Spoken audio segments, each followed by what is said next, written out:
To, samahan nyo uli ako sa aking pagluluto. Magluluto ako ng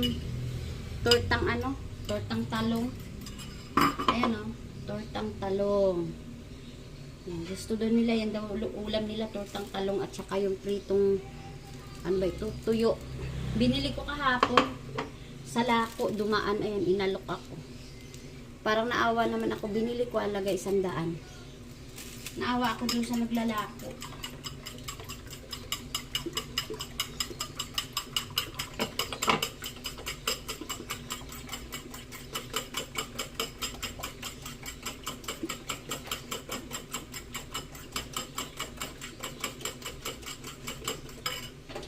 Ito muna yung kalan. Tapos painitin ko yung mantika. Yung mantika ko 1.5 Pag sa mga prito-prito, ito lang ginagamit ko. Pero pag once na sa ayan yung, ano ba yun? Sa gulay-gulay. Golden Fiesta.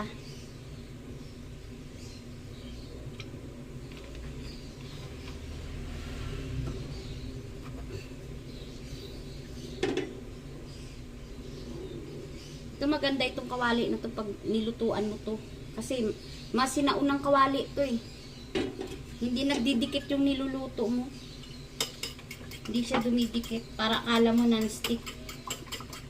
Mga sinaunang kawali. Matagal na ito. Anong 19 pa to? Tagal na yung kawali. Kauna-unahan kung binili yan. Tagal na rin yan. Mag-aano tayo.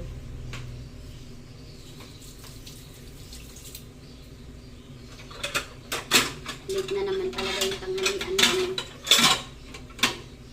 Talagang laging nakaano sa late yung aming pananghalian. Tutok ka. Yung plato na to, doon kasi to sa taas dahil binaba ko lang, nilalagyan ko ng ano ng quick screen para hindi tumulo yung mantika.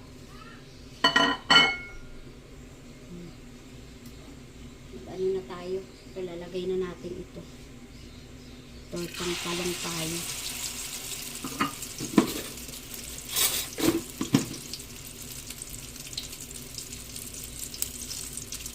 Lakas ko magbenta na dati nito nung nagtitinda ako. Ang bentahan namin dati nito 35.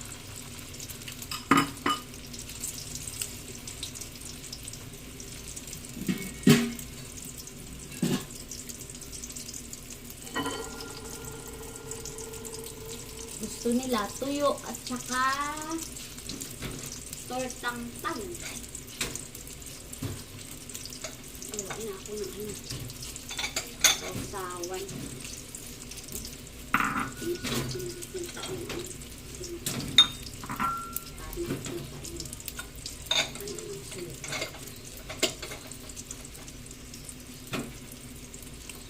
Gusto kasi sa sausawan yun. Ito talaga, plain lang tapos kunting asin lang. Hindi naman mahilig anak ko kasi hindi naman mahilig sa maanghang.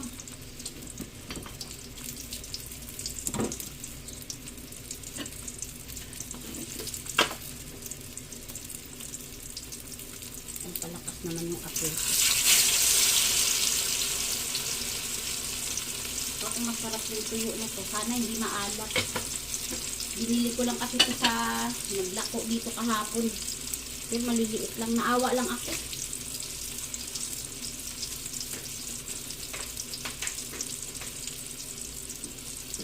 Naawa lang ako kahapon kasi inalok niya ako ng inalok habang nagbabantay kami din sa labas ng mga paninda. Kaya binilhan ko na. Pero may suki ako dun sa may palengke. Malalaki talaga yung tuyo.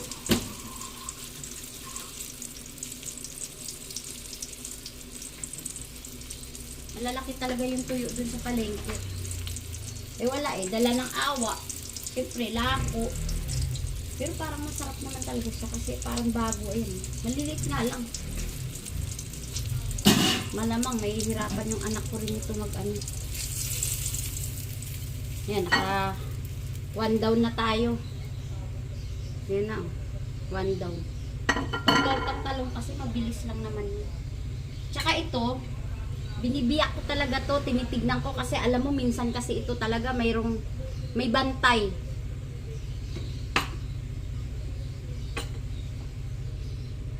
Hinaan natin yung apoy para hindi masunog. May bantay kasi yan, kaya kailangan talagang busisiin mo isa-isa. Habang naggagawa ako ng yelo kanina, nag-iihaw na ako nitong talong. Kaso hindi ko na kayo dinala doon. Para hindi na masyadong mahaba yung aking video. Ayan, ang ganda ng talong. Sariwang-sariwa, oh. Ang ganda. Tapos wala siyang bantay. Wala akong nakikitang bantay. Kasi may panahon kasi na ang talong, nagkakaroon niya ng bantay. Minsan, makikita mo sa loob ng talong, 2, 3. Pag yung kinapa mo kasi yung talong na matigas, mayroong bantay yan. Eh ito naman, okay naman. Kasi diyan ko lang binili yan sa tapat. Buti nga hindi na ako lumalayo magbili ng gulay pag gusto ng anak ko yung gulay, gusto nila. Diyan lang sa tapat kasi namin. May bagong lipat dyan. Nagtitinda sila ng gulay sa palengke. Nagtinda rin sila dito ng sari-sari store. Tapos sinabayan nila naman ng mga gulay-gulay. Kasi may gulay yan silang tinda. Ayun, hindi na ako lalayo pag bibili ng gulay. Tulad yan, mayroon akong ampalaya dyan. Lulutuin ko sana yan. Bukas na lang. Kasi mapadami na naman itong ulam.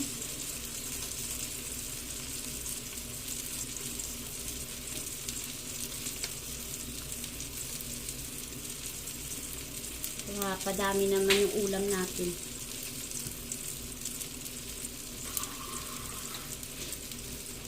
Itong talong kasi bantayin to eh. Madali kasi maluto to. Madali masunog yung ano, itlog. Ngayon oh.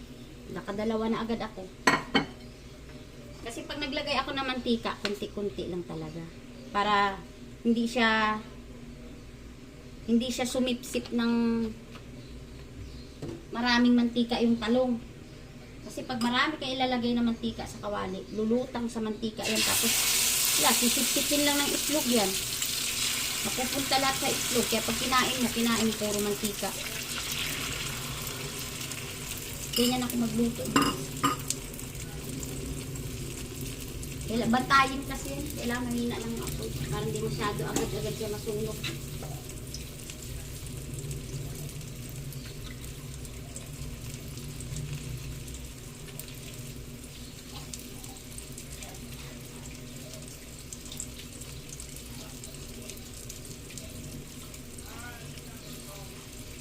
Parang nakaramdam na rin ako ng gutom. Aga ko rin kasi nagising. Dami kong ginawa. Nagawa ko yelo. Hindi ko na kayo dinala doon. Hindi ko na kayo sinama sa paggagawa ko ng yelo.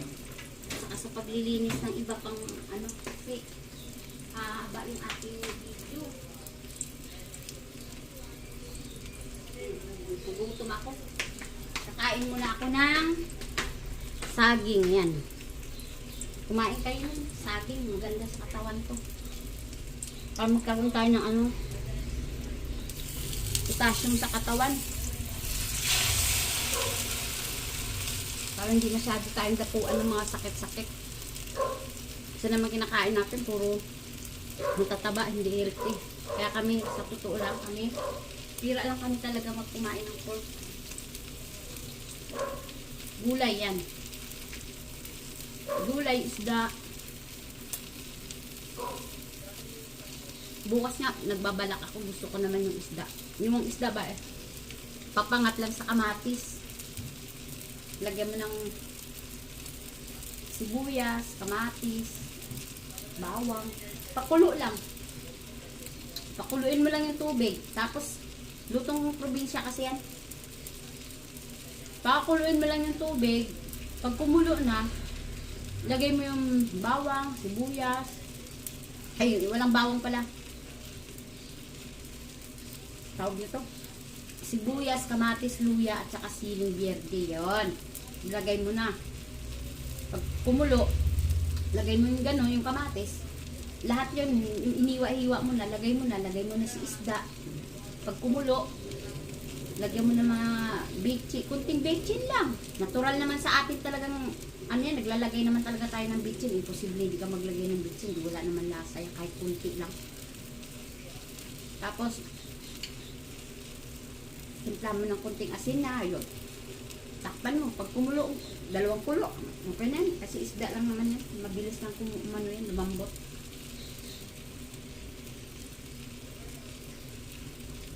Iba nga yun, nilalagyan pa ng kalabasa, malunggay, masarap din yun. O naglalagay din ako ng ganun. Minsan pag may ano talaga ako, nag-cravings kami. Yung anak ko kasi, nasanay na yan, nagluto ako ng ano, pata. Nilagyan ko ng ano, langka, yan. Eh, hindi naman uso ang kadyos dito sa Maynila. Langka, pata, tsaka yung beans, black beans, nabibili sa palengke, yun lang. Kung may kadyos sana, mas masarap yung kadyos sa lang, ano, pata na may langka. Yan kasi ang lutong probinsya. Lagyan mong tanglad, bango. Sarap.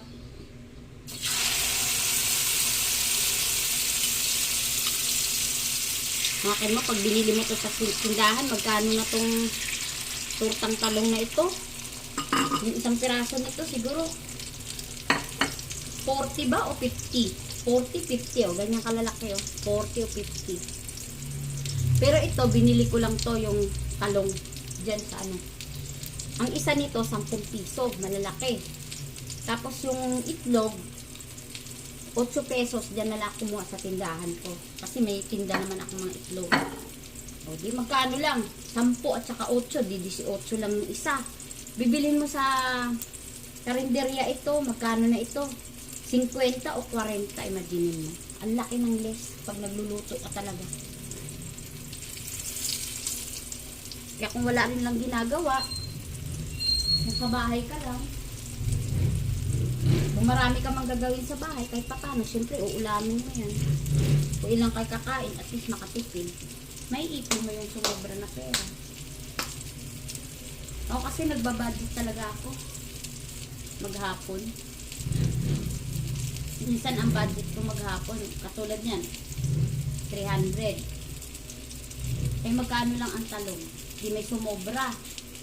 Ginagawa ko yung sa susobra na yan, maglalabas ako ng 300. Pag ano yung nabili kong ulam, pag may sumobra, yung sobra na yan, nilalagay ko yan sa galon ng Absolute, yung 1 gallon. Yung sukli ko araw-araw, doon ko nilalagay. Ngayon, pagdating ng 1 taon yan, binibilang ko yan. Sa susunod, ipakita ko sa inyo. Kasi, ngayon lang naman kasi ako nag-vlog. Ngayon lang ako natuto mag-vlog-vlog. Pero one time na, ang dami ko talaga naiipon sa mga ganun. Kaya nga, bira kasi ako lumabas ng bahay. Kaya kahit pa paano, naiipon ko yung mga sukli-sukli, mga sa pinamili ko. Pinagtsatsagaan ko ipunin. Kaya, pag napuno na yung aking absolute na yon, ipakikita ko sa inyo kung magkano ang laman yun. Siguro mga ano pa yan, November ko pa target na buksan. November pa. Mga sukli-sukli lang yun. Mahilig kasi ako mag-ipon-ipon sa mga, hindi ako nag-aalkansya. Yung mga galon-galon, yan. Yung mga, ano ng mayonnaise, yung lagay ng mayo, na malalaking ano, kasi nagtitinda na kami ng price. Doon ko yan nilalagay yung mga barya. Tapos, minsan pitong buwan, binubuksan ko yan. Natutuwa lang ako. Kaya hindi ako mahilig na lalabas-labas. Kain sa labas. Eh, yung anak ko lang, saka yung manugang ko. Siyempre sila, malalakas naman sila kumita eh. Alam mo naman tayo, pag nagkakaedad na, siyempre, alam mo yung magtipid ka, tapos yung kinabukasan mo, alangan, kinabukasan mo, matanda ka na, iaasa mo pa sa anak mo. Mahirap din. Mahirap din yan. Pag nagkasakit ka, iasa mo sa anak mo. Hindi naman lahat na obligasyon ng anak mo yung sarili mo. Nakakaawa din.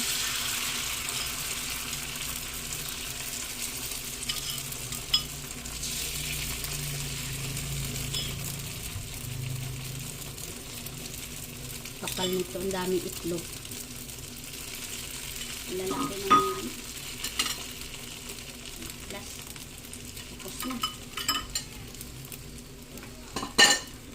Mabilis lang pag itlog. Ito lang ang problema ko sa tuyo. Nananalsik. Sakit sa ano? Sakit sa balat. Nananalsik kasi ito. Parang may galit ng tuyo na to. Kaya minsan takot ako magluto nito eh. Hindi katulad ng bangus na anuhan mo man siya lagyan mo lang ng konting cornstarch yung gilid nun. Hindi mo tatalsik sa'yo. Ito kasi naninervous ako pag tumatalsik siya, natatakot ako.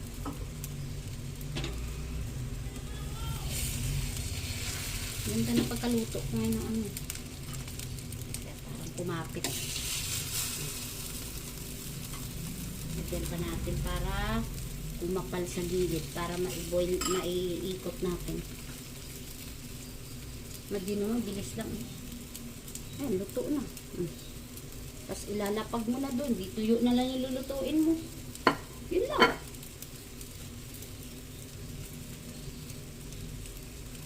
Grabe yung ng mukha ko. Init kasi. Sobrang init. Kaya minsan pag sobrang init-init talaga, ako, alam mo, sinampal ka. Walang pula.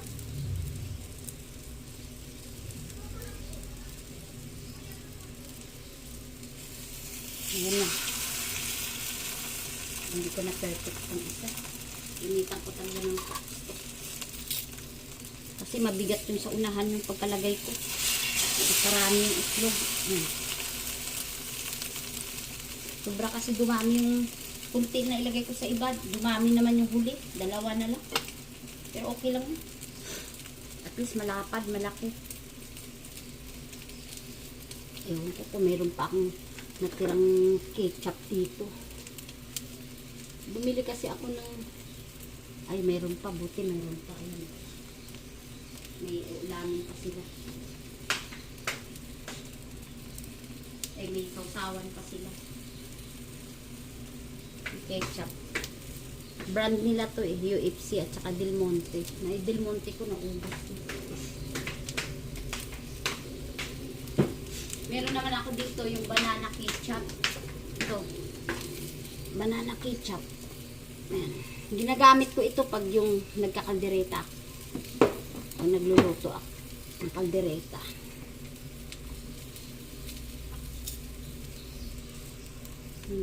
Kapal. Padami yung itlog. Kaya hindi ko na siya maiikot ng ganun. Na ano siya. Mantika ko. Kunti-kunti lang yan. Ganyan. Hindi kasi ako naglalagay ng mantika na pag nagtorta kayong lutang. Wala. Doon lahat sa pumunta sa tinorta mo.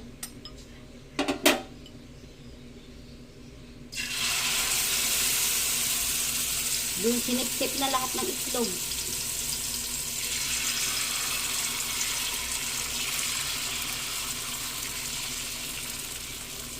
Ayan, tapos ko na din. Thank you. Yan na lang. Naglasan ko na rin. Para naglasan.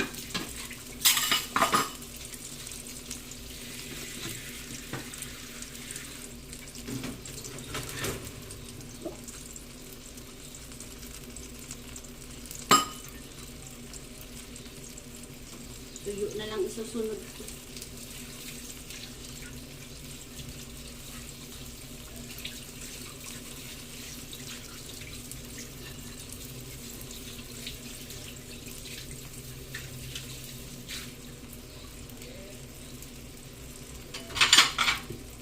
Sunod ko na lang yung tuyo. Hirap. Ay, naku Lord. Tapos na yan. Malapit na rin matapos. Sinubukan natin. Tapos ka rin kumamula. Kung po pwede na, hindi pa, medyo maano pa.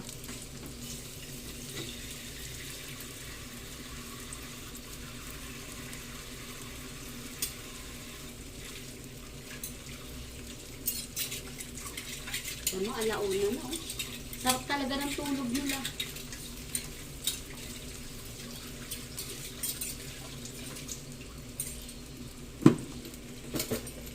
Tulad kagabi, kasi 12 na, dami pang umu-order ng kape.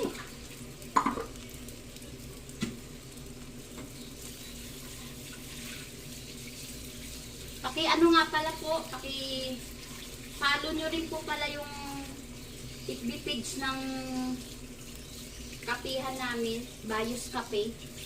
Bayos Kape po.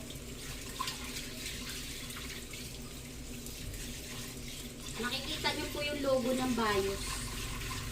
Pakipollow naman po. Yun yung business kasi po ng anak ko.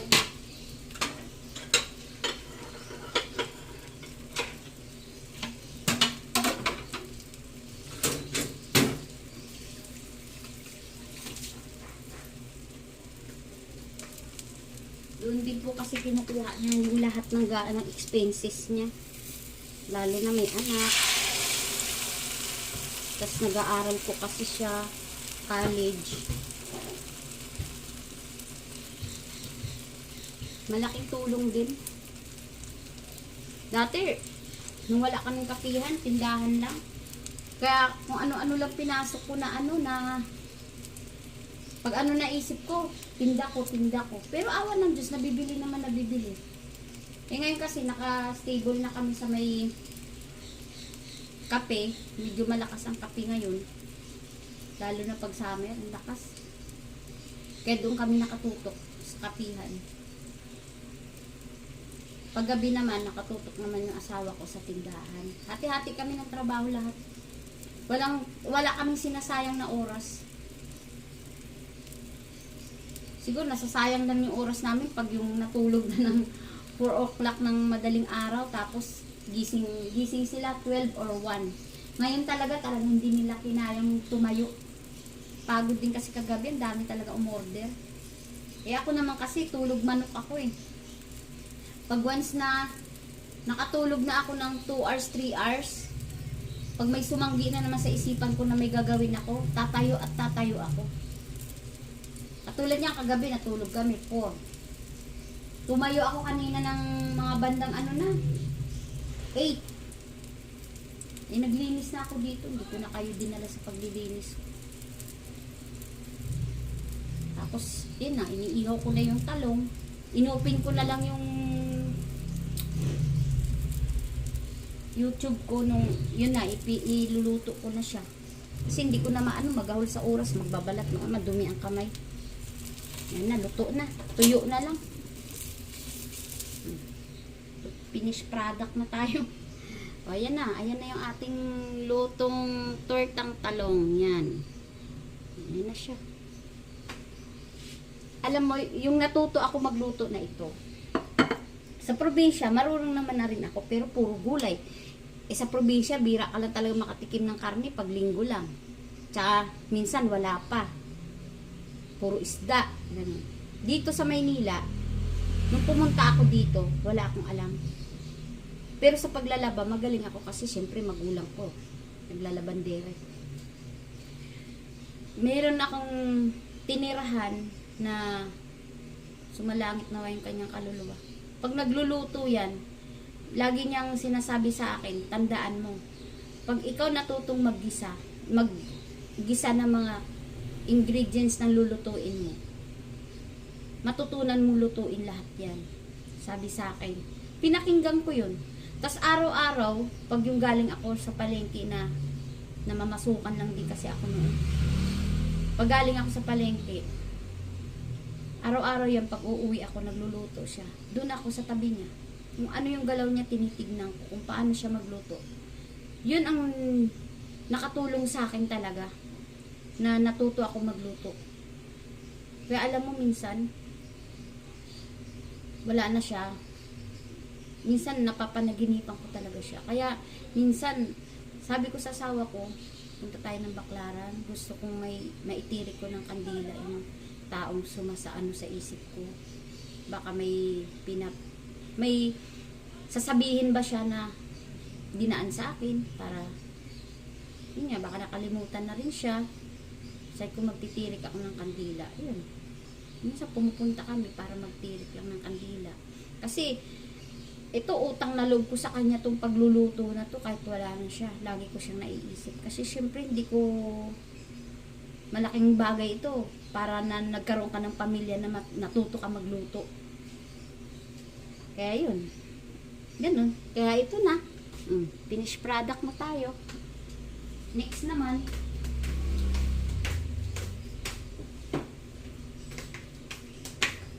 Ito naman. Ako, dito ako talagang kinakabahan. Kaya yung apoy ko dito talagang low lang kasi nananalsik kasi. Natatakot ako eh.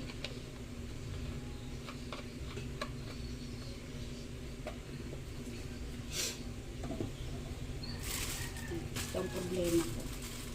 Tapos maliliit pa yung naano kong tuyo. Hindi siya malalaki. Pero okay lang. Ganun talaga. Parang tulong. Yun nga sabi ko sa inyo, tulong na lang natin doon sa kay tatay, kawawa naman. At least, hindi ka nalalakad na pupunta pa ng palengke.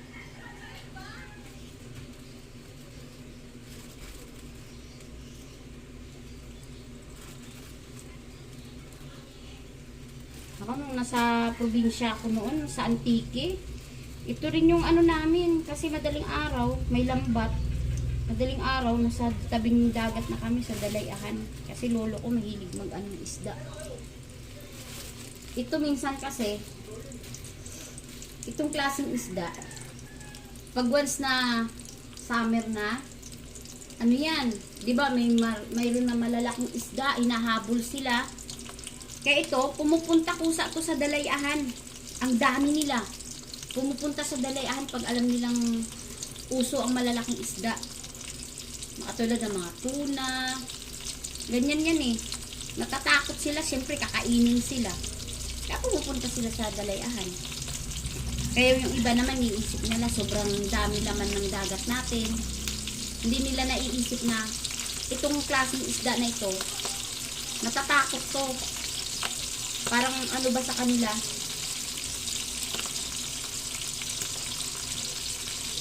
Kaya alam ko to kasi ang tagal kong kasama ang lulo ko mangisda, pati yung tsuhin ko.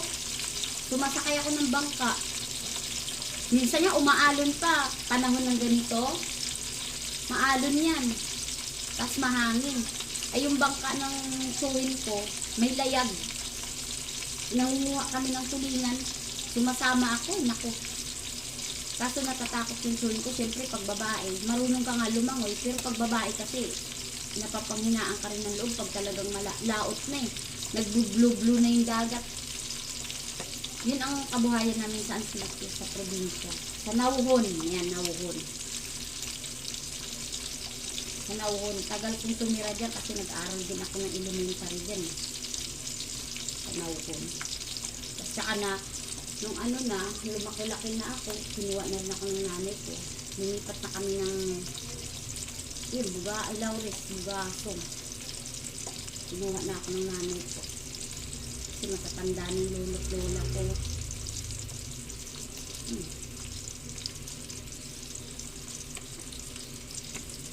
Ito yung kabuhayan ng lolo ko eh. Nakikiano lang kami noon. Yung tawag sa Antique na yung sinsuro, yung lambat na magtutulong ka, hihila ka. Madaling araw, start na. Tapos matapos umaga na. Kasi mahaba yan eh. Parang pinaiikot yung lambat. Kasi hilahin. Minsan nga ako natutulog na ako sa gili, ng Dalayahan. Antok na antok ako. Tapos namamaluktot ako kasi malamig. Lumaki ako sa ganung sitwasyon. Kaya minsan nga pag nanonood ako ng mga vlog na ng isda. Tuntua ako dyan. Kasi mahilig ako ng isda noon. Kaya nung bata ako, para akong ulikba. Kasi anak ako ng dagat. Umaga pa lang, nasa dagat na ako. Hindi pa pumuputok yung araw, lumalangoy na ako.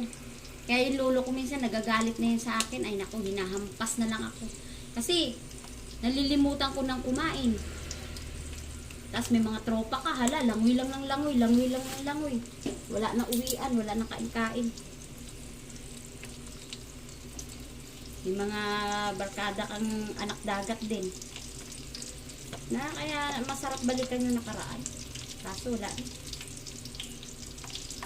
Wala na rin yung lolo't lola ko, patay na.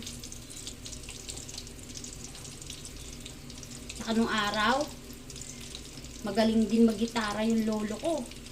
Ay hindi, yung lola ko magaling mag-gitara. Tapos mga tsuhin ko, yan. Ginawa nila yan. Paakyatin nila ako sa ibabaw ng lamesa. Tapos pakakantahin nila ako. Di natuto na ako. Natuto na ako manta. Nilaban ako. Kasi nung araw sa amin, to, ano yun eh, mga 80s yun. Nilaban nila ako ng kantahan sa stasyon ng DYTE sa San Jose. Nag-champion ako dun. Ilang beses ako mag-champion dun sa San Jose.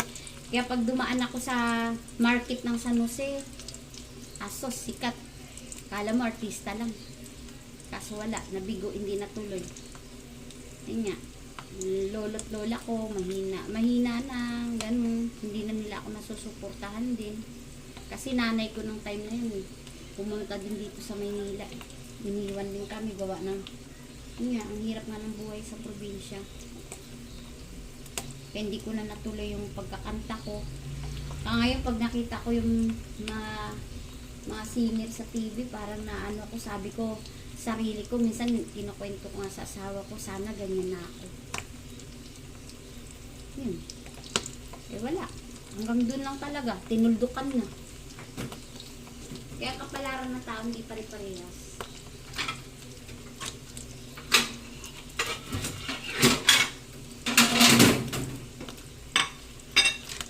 Lahat yan, mga ano ng kanta. Alam ko yan kasi yun nga, inilaban nga ako eh.